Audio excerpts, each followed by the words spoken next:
Personal റിലേഷൻഷിപ്പിനെ കുറിച്ചിട്ടുള്ള interview. മറ്റേതെന്ന് പറയുന്നത് official ആയിട്ടുള്ളതല്ലാതെ ഇതിൽ പേഴ്സണൽ ഇൻ്റർവ്യൂവിനെ കുറിച്ചിട്ടായിരിക്കണം. നമ്മൾ എന്ത് ചെയ്യണം, വന്നിരിക്കുന്ന ഇൻ്റർവ്യൂവറിൻ്റെ മൈൻഡ് മനസ്സിലാക്കിക്കൊണ്ട് വേണം എന്ത് ചെയ്യാൻ, ഇൻ്റർവ്യൂ നടത്തണമെന്നാണ് പറയുന്നത്. അതായത് പേഴ്സണലി ഇൻ്റർവ്യൂഡ് ആണ് ഏതിൽ, റൈറ്റിംഗ് റിപ്പോർട്ടിലെ ഇൻ്റർവ്യൂവിൻ്റെ മെത്തേഡ് എന്ന് പറയുന്നത്. ഇതിൽ ഡിഫറെൻറ്റ് സ്റ്റേജസ് ഓഫ് മെത്തേഡ് എന്നുണ്ടെന്ന് പറഞ്ഞു. അപ്പോൾ അതിൽ ഫസ്റ്റ് വൺ ഒരു സ്റ്റേജ് എന്ന് പറയുന്നത് സ്റ്റേജ് 1 ആണ്. സ്റ്റേജ് 1 അതിൽ ഇൻ്റർവ്യൂവിൽ ഡിഫറെൻറ്റ് സ്റ്റേജസ് കണ്ടക്ടിങ് ഇൻ്റർവ്യൂസ്, അതാണ് ഇത്.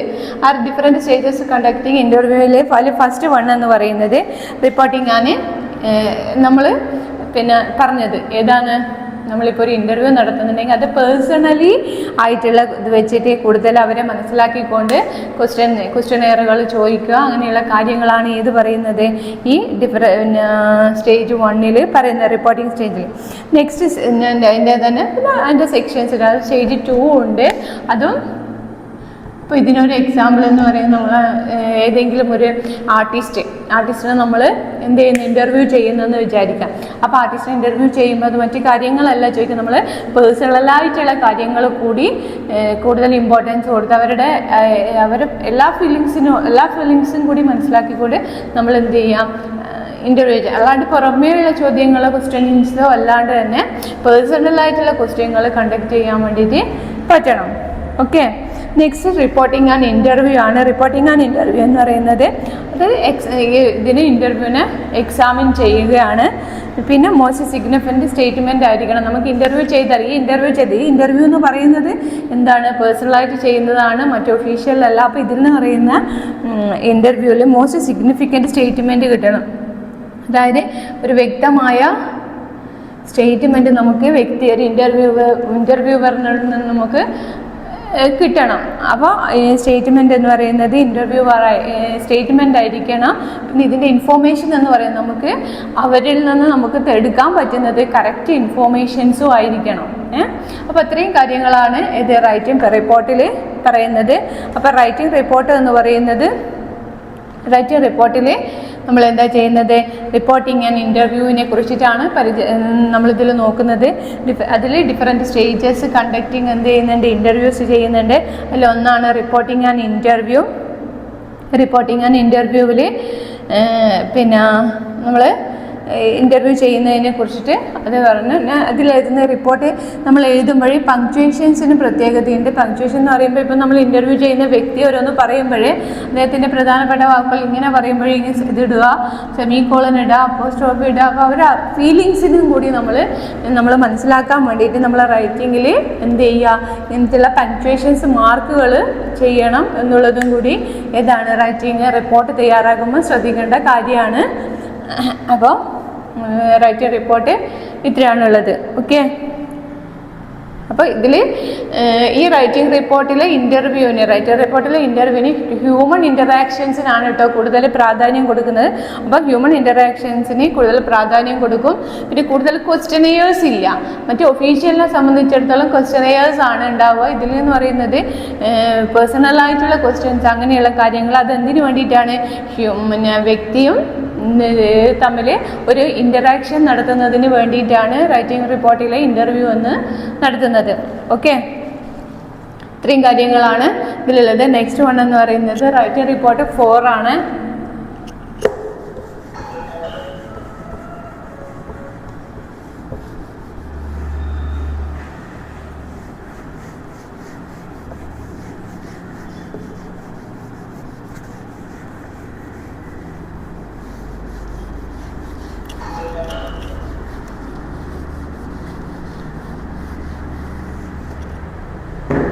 റൈറ്റിംഗ് റിപ്പോർട്ട് 4 കേട്ടോ, പാർട്ട് 16 അല്ലേ, പാർട്ട് 17.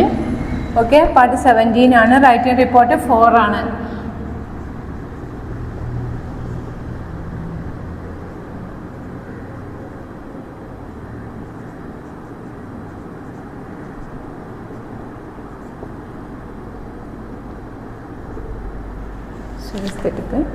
ഓക്കെ, റൈറ്റിംഗ് റിപ്പോർട്ട് 4 ആണ്.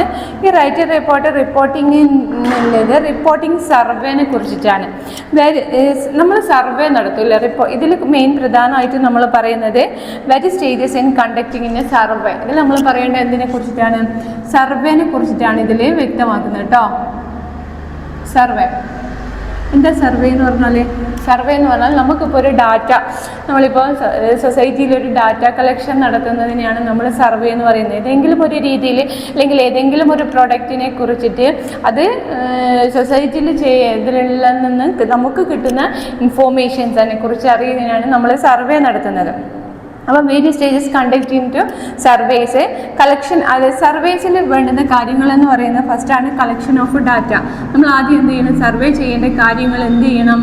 കളക്ട് ചെയ്യണം വേണ്ടേ? അപ്പോൾ സർവേ ചെയ്യുന്ന കാര്യങ്ങൾ കളക്ട് ചെയ്യണം. ഈ സർവേ കളക്ഷൻ ഓഫ് ഡാറ്റയിൽ വരുന്ന കാര്യങ്ങളാണ് പേഴ്സണൽ ഒബ്സർവേഷൻ ഉണ്ടായിരിക്കണം. പേഴ്സണൽ ഒബ്സർവേഷൻ ഉണ്ടായിരിക്കണം. Personal observation, interview,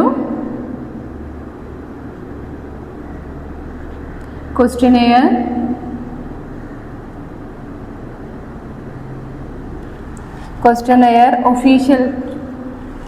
official records,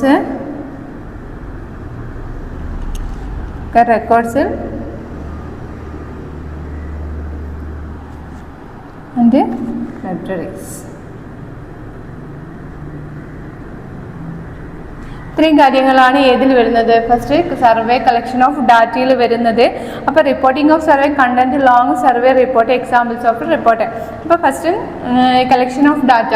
ആ കളക്ഷൻ ഓഫ് ഡാറ്റ സർവേയിൽ വരുന്നതാണ്. നമുക്കൊരു ഡാറ്റയെ കുറിച്ചിട്ടാണ് അല്ലെങ്കിൽ ഇത്രയും കാര്യങ്ങൾ നമുക്ക് വേണം. ഈ പേഴ്സണൽ ഒബ്സർവേഷൻ എന്ന് പറഞ്ഞാൽ അതിലുള്ള ഇതിനെ കുറിച്ചിട്ട് ഓരോ ഇതിൻ്റെയും ഒബ്സർവേഷനാണ്. അപ്പോൾ അതിലെന്ന് വെച്ചാൽ റെസ്പോൺസ് ടു സ്പെസിഫിക് ഡിമാൻഡ്സ്, അതായത് to get clear instructions, guide in your job, collect job to extend scope of report. Response to specific ഡിമാൻഡ്സിനെയാണ് ഇതിൽ നമ്മൾ നോക്കുന്നത്. പേഴ്സണൽ ഒബ്സർവേഷനിൽ സ്റ്റേജ് 1 നോക്കുന്നത്. അപ്പോൾ ഇതിൽ സെക്കൻഡ് വൺ എന്ന് പറയുന്നത് ഓൾവേസ് ഓഡിയൻസ് മൈൻഡ്. നമ്മൾ കൂടുതൽ ഇതിൽ കൊടുക്കുക എന്ന് വെച്ചാൽ ഓഡിയൻസിൻ്റെ മൈൻഡ് തന്നിരിക്കുന്ന ആ ഡാറ്റയിൽ ഓഡിയൻസിൻ്റെ മൈൻഡ് എങ്ങനെയാണെന്ന് അറിയാൻ വേണ്ടിയിട്ടാണ് നമ്മൾ എന്ത് ചെയ്യുന്നത്? ഡാറ്റ കളക്ഷൻ നടത്തുകയും അതിൻ്റെ സർവേ നടത്തുകയൊക്കെ ചെയ്യുന്നത്. പിന്നെ നെക്സ്റ്റ് എന്ന് പറയുന്നത് ആ കളക്ഷൻ ഓഫ് ഡാറ്റയിൽ ഇതിൽ പേഴ്സണൽ ഒബ്സർവേഷൻ എന്ന് പറയുന്നത് ഞാൻ പറഞ്ഞു അതിൻ്റെ, അതായത് ഓരോ പീപ്പിൾസിൻ്റെയും തോട്ടുകൾ എന്താണ് എന്നുള്ളതും ദർ വേർഡ്സ്, ക്വസ്റ്റ്യൻസ്, അതങ്ങനെയുള്ള ഗസ്റ്റ് അവരെ അല്ലെങ്കിൽ ഏതെങ്കിലും ഒരു പ്രൊഡക്റ്റ്, ഏത് പ്രൊഡക്റ്റ് ആയാലും ആ പ്രൊഡക്റ്റിനെ കുറിച്ചിട്ട് അല്ലെങ്കിൽ എന്തെങ്കിലും ഒരു ഇതിനെ കുറിച്ചിട്ടാണെങ്കിൽ അതിനെക്കുറിച്ചിട്ട് ഓരോ വ്യക്തിക്കുള്ള ഒപ്പീനിയനെ കുറിച്ച് അറിയുന്നതിന് വേണ്ടിയിട്ടാണ് ഏത് പേഴ്സണൽ ഒബ്സർവേഷന് കൂടുതൽ പ്രാധാന്യം കൊടുക്കുന്നത്. നെക്സ്റ്റ് എന്ന് പറയുന്നത് ഇൻ്റർവ്യൂ ആണ്. മെത്തേഡ് ഓഫ് കളക്ടിങ് ഡാറ്റ, അതായത് ഇൻ്റർവ്യൂ ഇതിൽ പേഷ്യൻസിനോട് കൂടി നമ്മൾ അത് അറ്റൻഡ് ചെയ്യുന്നതിന് വേണ്ടിയിട്ടുള്ള ഇതും കൂടി ഏതിലുണ്ട്? ഇത് സർവേയിലുണ്ട്. പിന്നെ നെക്സ്റ്റ് ക്വസ്റ്റ്യനെയർ ആണ്. ക്വസ്റ്റ്യനെയർ എന്ന് പറയുന്നത് നമ്മൾ ക്വസ്റ്റ്യൻ ചോദിക്കുന്നത് തന്നെ അത് മോസ്റ്റ് റെലവൻ്റ് ആയിട്ടുള്ള ക്വസ്റ്റ്യൻസ് ആയിരിക്കണം നമ്മൾ ഏതിലിടേണ്ടത്? ഈ ക്വസ്റ്റ്യനെയറിൽ നമ്മൾ ചോദിക്കുന്നത്. അപ്പോൾ മോസ്റ്റ് റെലവൻ്റായ കാര്യങ്ങൾ എന്ന് പറഞ്ഞാൽ നിങ്ങളൊരു പത്രം വായിക്കുന്നുണ്ടോ എന്ന് ചോദിക്കുന്നതും, നിങ്ങൾ ഇന്ന പത്രമാണ് ഇത് ടൈംസ് ഓഫ് ഇന്ത്യ അല്ലേ നിങ്ങൾ വായിക്കുന്നതെന്ന് ചോദിക്കുന്നതിൻ്റെയും രണ്ടിൻ്റെയും റിസൾട്ട് എന്ന് പറയുന്നത് വേറെ വേറെയാണ്.